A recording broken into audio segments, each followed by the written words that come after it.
যদি পৃথিবীর ঘূর্ণন মাত্র 1 সেকেন্ডের জন্য বন্ধ হয়ে যায় তাহলে কি হতে পারে? সম্প্রতি ভিসাস নামক একটি জনপ্রিয় বিজ্ঞান গবেষণা সংস্থায় এই সম্পর্কিত একটি প্রতিবেদন প্রকাশ করেছে। তাতে বলা হয়েছে, যদি এমন হয় তাহলে সেকেন্ডেই ধ্বংস হতে পারে গোটা পৃথিবী।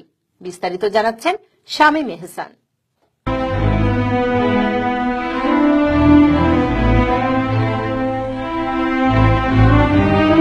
সম্প্রতি জনপ্রিয় বিজ্ঞান গবেষণা সংস্থা ভিসস জানায়, পৃথিবীর ঘূর্ণন মাত্র 1 সেকেন্ডের জন্য বন্ধ হলে ভূপৃষ্ঠের সাথে বিচ্ছিন্ন হবে এর উপরস্থ সবকিছুর সম্পর্ক।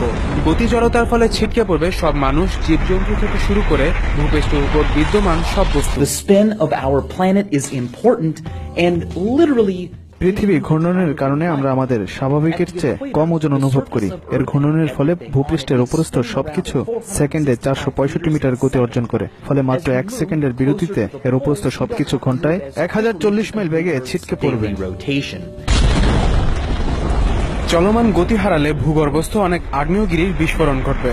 বাতাসের গতিবেগ প্রচন্ড বেড়ে যাওয়ার ফলে গোটা পৃথিবীর অধিকাংশ স্থানে আগুন জ্বলতে শুরু করবে। পৃথিবীর সমস্ত জলভাগ জুড়ে চলবে বিশাল এক সুনামি। সব জল গিয়ে জমা হবে 2 মেরুতে। বাকি পৃথিবী জলশূন্য হয়ে পড়বে।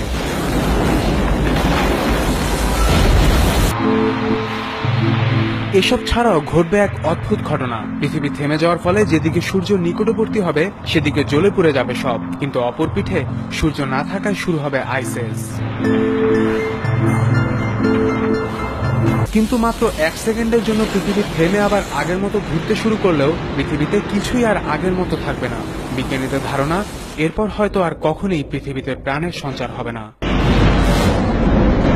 শামীম এহসান, DBN 24 নিউজ ডেস্ক।